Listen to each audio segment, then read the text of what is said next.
15 अगस्त 1947 भारत की जनता आजादी के जश्न में डूबी थी। चारों तरफ खुशी की लहर थी, लेकिन 3 रियासतों के लोग अब भी असमंजस में थे। ऐसा इसलिए क्योंकि ना वो भारत का हिस्सा थे, ना वो पाकिस्तान का हिस्सा थे और ना ही वे स्वतंत्र थे। ये रियासतें थी कश्मीर, जूनागढ़ और हैदराबाद, और इन्हीं तीनों रियासतों को लेकर भारत और पाकिस्तान के बीच शतरंज का खेल चल रहा था। इस खेल का राजा था हैदराबाद। 82,000 स्क्वायर मील में फैला हैदराबाद उस दौर में भारत की सबसे बड़ी रियासत थी, जहां 1,60,00,000 लोग रहा करते थे, जिसमें से 85% हिंदू थे। लेकिन हैदराबाद के निजाम मुस्लिम थे और वो हर हाल में हैदराबाद को पाकिस्तान में मिलाने पर अड़े थे। जिन्ना ये सोच रहे थे कि हैदराबाद तो पाकिस्तान का ही होगा, इसीलिए उनकी निगाहें थी शतरंज के वजीर पर, और ये वजीर था भारत का सिरमौर कश्मीर। कश्मीर निहायती खूबसूरत तो था ही, साथ ही यहाँ की 3/4 जनता भी मुसलमान थी। हालांकि कश्मीर के राजा हरि सिंह हिंदू थे, लेकिन इस पूरे खेल में एक बहुत ही महत्वपूर्ण स्थान था जूनागढ़ का। जूनागढ़ शतरंज की इस बिसात का एक ऐसा प्यादा जो राजा को मात देकर पूरी बाजी पलट सकता था। लेकिन ये खतरनाक खिलाड़ी भारत की तरफ से नहीं, बल्कि पाकिस्तान की तरफ से खेल रहा था। जी हाँ दोस्तों, बहुत ही कम लोगों को ये पता होगा कि कश्मीर की तरह ही जूनागढ़ का मसला यूनाइटेड नेशन में आज भी भारत और पाकिस्तान के बीच विवाद का विषय है, क्योंकि ठीक 15 अगस्त 1947 के दिन जूनागढ़ के नवाब ने अचानक ये ऐलान कर दिया कि अब वो अपनी रियासत को पाकिस्तान में शामिल करेंगे। यानी कि सोमनाथ मंदिर और गिरनार पर्वत जैसे महत्वपूर्ण जगहें पाकिस्तान में जा चुकी थी। लेकिन सवाल ये आता है कि फिर जूनागढ़ भारत का हिस्सा कैसे बना? कैसे पटेल ने पाकिस्तान के जबड़े से जूनागढ़ को छीन लिया? ये जानने के लिए हमें चलना होगा इतिहास के उस दौर में जब सरदार पटेल और मोहम्मद अली जिन्ना रियासतों के विलय को लेकर जद्दोजहद कर रहे थे। 14 अगस्त 1947 भारत देश का एक बड़ा हिस्सा पाकिस्तान में तब्दील हो गया, लेकिन बचा हुआ भारत अभी भी एक पूरा राष्ट्र नहीं था, क्योंकि साउथ में हैदराबाद, पश्चिम में जूनागढ़ और पूर्व में कश्मीर ने अभी तक इंस्ट्रूमेंट ऑफ एक्सेशन पर सिग्नेचर नहीं किए थे। इतिहास के पन्नों को पलटकर अगर देखा जाए तो पता चलता है कि हैदराबाद के निजाम और जूनागढ़ के नवाब पाकिस्तान का हिस्सा बनना चाहते थे। लेकिन अगर मैप को देखा जाए तो ये दोनों ही रियासतें पाकिस्तान से काफी दूर थीं और यहाँ की जनता भी भारत में ही रहना चाहती थी। वहीं कश्मीर खुद को आजाद रखना चाहता था, क्योंकि वहां के राजा हरि सिंह को ये लग रहा था कि वो अपनी रियासत को ज्यादा अच्छी तरह से संभाल सकते हैं। रियासतों को एक साथ लाकर भारत देश बनाने का काम काफी कठिन था। सबको साथ लाते लाते 15 अगस्त 1947 का वो दिन आ गया जिस दिन भारत को आजाद होना था। सरदार पटेल को ये उम्मीद थी कि राजा अपनी प्रजा की मर्जी के खिलाफ नहीं जाएंगे और आज नहीं तो कल भारत का हिस्सा बन ही जाएंगे। लेकिन 15 अगस्त को ठीक आजादी के दिन जूनागढ़ ने ये ऐलान कर दिया कि अब वो पाकिस्तान का हिस्सा है। अचानक हुए इस ऐलान के कारण जूनागढ़ की जनता तो हैरान थी ही, साथ ही लोगों में काफी गुस्सा भी था। हिंदू तो हिंदू, काठियावाड़ के मुसलमान भी पाकिस्तान के साथ जाने के लिए तैयार नहीं थे। इसीलिए जगह जगह पर नवाब का विरोध शुरू हो गया। सरदार पटेल ये जानते थे कि जूनागढ़ की जनता किसी भी कीमत पर पाकिस्तान में नहीं जाना चाहती। लेकिन ब्रिटेन की संसद में भारतीय स्वतंत्रता अधिनियम 1947 की धारा 8 लैप्स ऑफ पैरामाउंसी के तहत रियासतों को अपनी मर्जी से हिंदुस्तान या पाकिस्तान में शामिल होने का या खुद को स्वतंत्र रखने का अधिकार था। इसीलिए सरदार पटेल सीधे तौर पर जनता की मदद के लिए जूनागढ़ में सेना नहीं भेज सकते थे। यही कारण था कि उन्हें पाकिस्तान के जवाब का इंतजार था। वो चाहते थे कि पाकिस्तान खुद ही जूनागढ़ को अस्वीकार कर दे, क्योंकि जूनागढ़ को पाकिस्तान का हिस्सा बनाना मुमकिन नहीं था। लेकिन ऐसा क्यों जूनागढ़ का विलय पाकिस्तान में असंभव था? इसके पीछे का कारण जानने के लिए हमें चलना होगा सोमनाथ नगरी जूनागढ़ की ओर। देश की राजधानी दिल्ली से करीब 1230 किलोमीटर दूर गुजरात के पश्चिम में बसा है जूनागढ़। जूना यानी कि प्राचीन, गढ़ यानी कि किला। यहाँ पर बने 2000 साल पुराने ऊपरकोट किले के कारण इस शहर का नाम जूनागढ़ रखा गया। गिरनार पर्वत की गोद में बसा ये शहर मौर्य काल में एक बहुत ही महत्वपूर्ण जगह मानी जाती थी। सोमनाथ मंदिर और वेरावल जैसे पोर्ट इसे और भी खास बनाते थे। कोस्टल लाइन यानी कि समंदरी इलाका होने की वजह से जूनागढ़ रियासत खूबसूरत होने के साथ साथ काफी अमीर भी थी। इतिहास के पन्नों को पलट कर देखा जाए तो 18वीं सदी से ही जूनागढ़ पर बाबी नवाबों का राज था। नवाब महाबत खान के बारे में बताया जाता है कि उन्हें राजकाज से ज्यादा मतलब नहीं था। उन्हें असली प्यार अगर किसी से था तो वो था अपने कुत्तों से। उनके पास करीब 800 कुत्ते थे और हर एक कुत्ता उन्हीं की तरह नवाबी जीवन जीता था। लेकिन जनता को इससे कोई खास परेशानी नहीं थी, क्योंकि उनके शासनकाल के दौरान जूनागढ़ में शांति थी। उनके समय में हिंदू मुसलमानों में झगड़े नहीं होते थे और ना ही हिंदुओं को परेशान किया जाता था। इसीलिए जूनागढ़ की 80% हिंदू जनता को भी नवाब का शासन पसंद था। नवाब भी ये जानते थे कि जनता भारत में ही शामिल होना चाहती है, इसीलिए वो भी जूनागढ़ को भारत में शामिल करने के लिए तैयार थे। लेकिन पूरा खेल बदल गया मई 1947 में, जब जूनागढ़ के दीवान बने शाहनवाज भुट्टो। ये वही शाहनवाज भुट्टो थे जो पाकिस्तान के पूर्व राष्ट्रपति जुल्फिकार अली भुट्टो के पिता और बेनजीर भुट्टो के दादा थे। कराची में पैदा हुए और सिंधी परिवार से ताल्लुक रखने वाले शाहनवाज भुट्टो मुस्लिम लीग के लीडर होने के साथ साथ मोहम्मद अली जिन्ना के साथ गहरा संबंध रखते थे। इतिहासकार और गांधी जी के पुत्र राजमोहन गांधी ने अपनी किताब पटेल अ लाइफ में बताया है, जब 1947 में आजादी का ऐलान हुआ तब भी महावत खान यूरोप में छुट्टियां मना रहे थे। लेकिन जैसे ही भुट्टो जूनागढ़ के दीवान बने, उन्होंने नवाब को पाकिस्तान में जाने के लिए राजी कर लिया। नवाब के इस फैसले से जूनागढ़ की जनता बहुत परेशान थी। काठियावाड़ राजकीय परिषद के उच्चरंग राय ढेबर समेत जूनागढ़ के कारोबारियों ने भुट्टो को समझाने की बहुत कोशिश की, लेकिन वो नहीं माने। इतिहास की गहराइयों में चलकर उस दौर को देखा जाए तो ज्योग्राफिकल लोकेशन के हिसाब से भी जूनागढ़ पाकिस्तान के करीब नहीं था। कराची और जूनागढ़ के बीच करीब 512 किलोमीटर की दूरी थी। फिर भी भुट्टो जूनागढ़ को पाकिस्तान में शामिल करने की जिद पर अड़े थे। भुट्टो को लग रहा था कि वो समंदर के जरिए जूनागढ़ और कराची को जोड़ कर रख सकते हैं।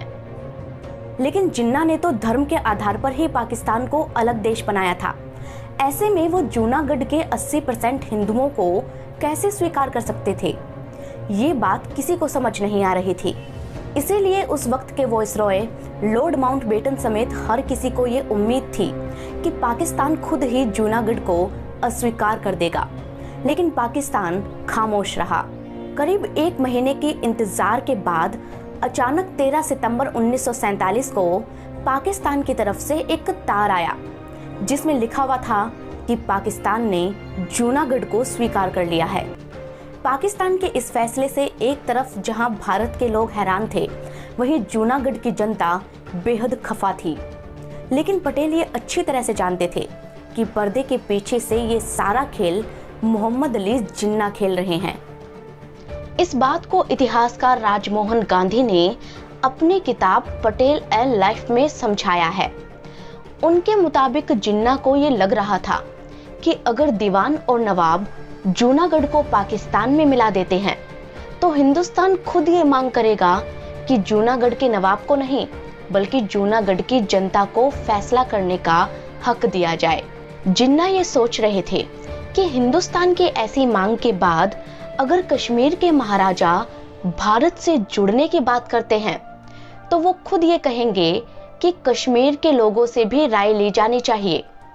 दरअसल जिन्ना को ये यकीन था कि कश्मीर के लोग हर हाल में पाकिस्तान में शामिल होना चाहेंगे। इसीलिए वो चाहते थे कि भारत खुद जूनागढ़ में वोटिंग की मांग करे ताकि भारत के पीछे पीछे वो कश्मीर में वोटिंग की मांग कर सकें। जूनागढ़ जैसे प्यादे का इस्तेमाल करके जिन्ना इस शतरंज के वजीर कश्मीर को उठाना चाहते थे। इसीलिए जिन्ना ने भुट्टो को जरिया बनाया। उन्हीं के इशारे पर 14 अगस्त तक भुट्टो बिल्कुल शांत बैठे रहे, लेकिन 15 अगस्त को अचानक उन्होंने जूनागढ़ के पाकिस्तान में विलय का ऐलान कर दिया। जिन्ना को लग रहा था कि उनके इस दांव के बाद भारत दोहरी समस्या में घिर जाएगा।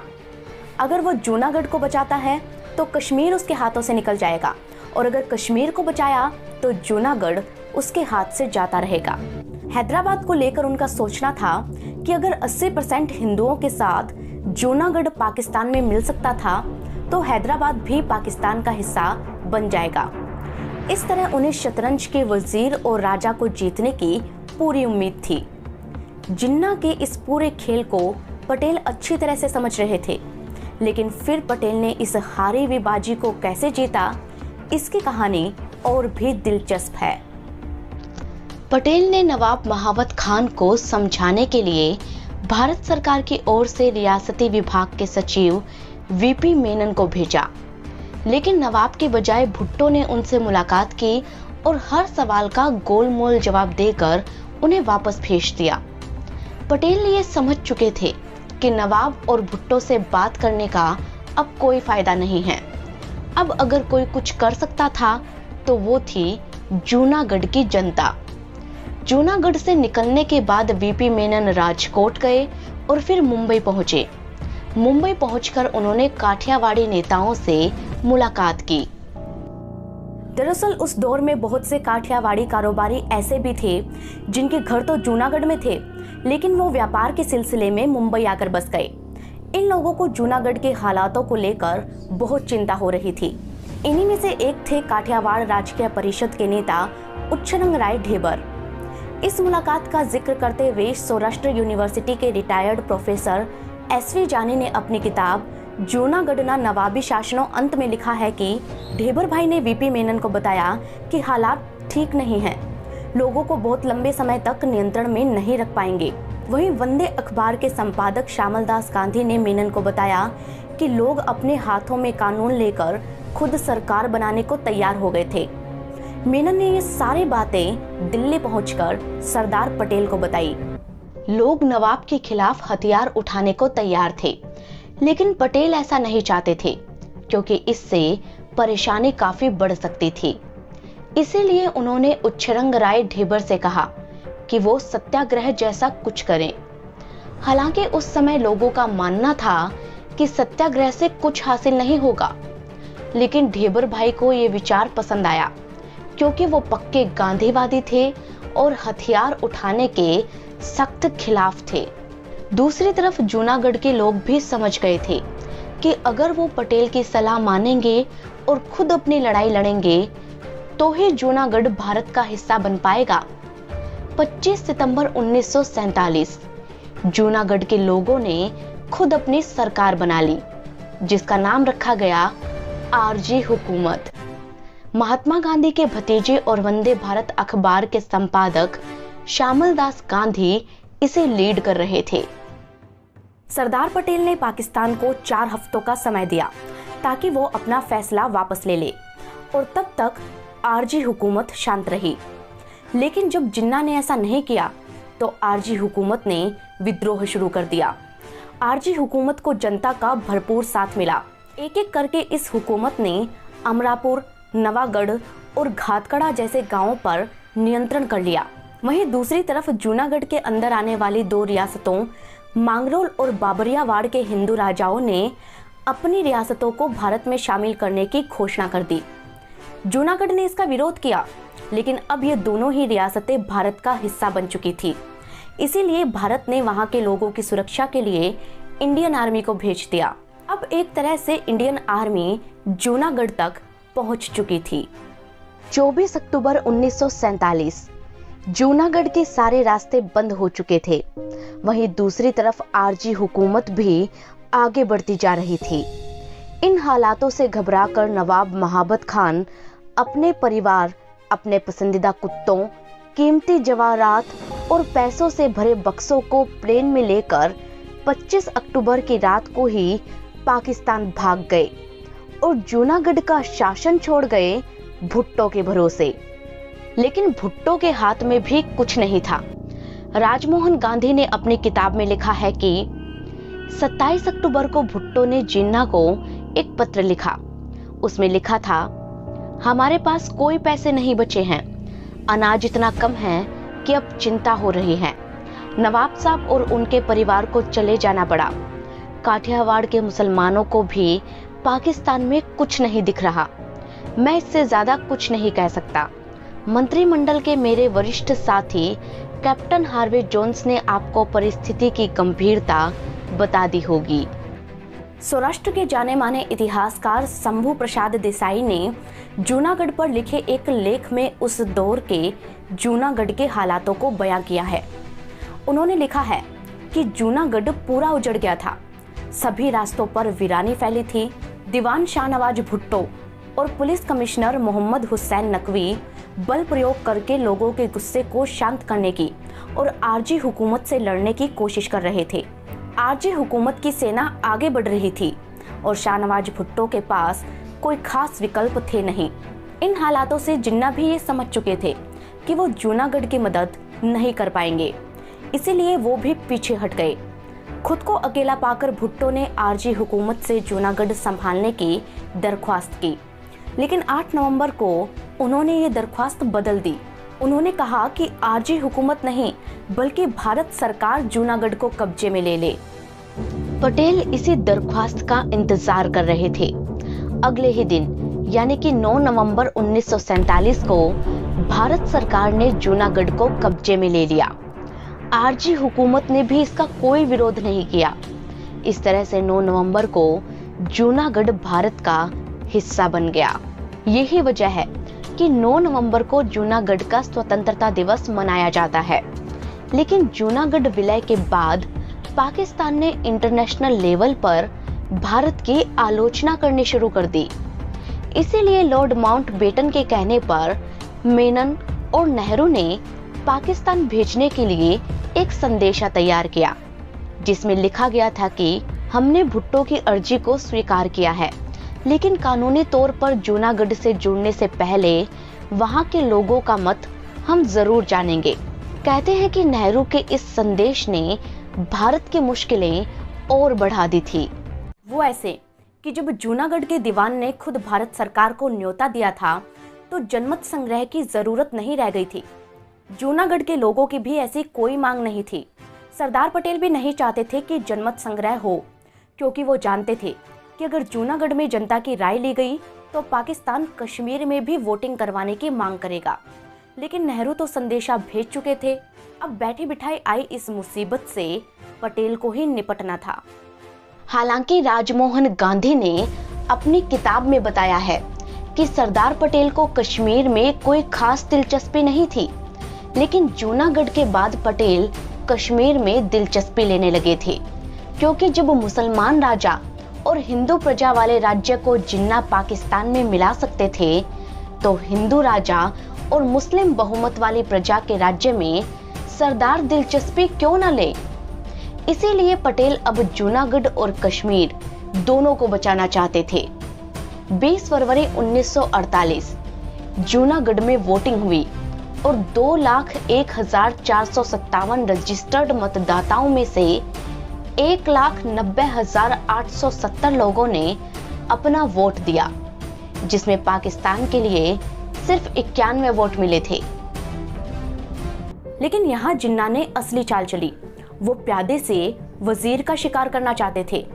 उन्होंने मांग की कि जूनागढ़ की तर्ज पर ही कश्मीर में भी वोटिंग होनी चाहिए, लेकिन लौह पुरुष सरदार वल्लभ भाई पटेल ने जिन्ना को उन्हीं के जाल में उलझाने के लिए शतरंज के राजा पर दांव खेल दिया। उन्होंने ये शर्त रखी कि अगर कश्मीर में जनता की राय ली जाएगी तो हैदराबाद में भी जनता की राय लेनी होगी। पटेल की ये शर्त जिन्ना को बिल्कुल भी मंजूर नहीं थी।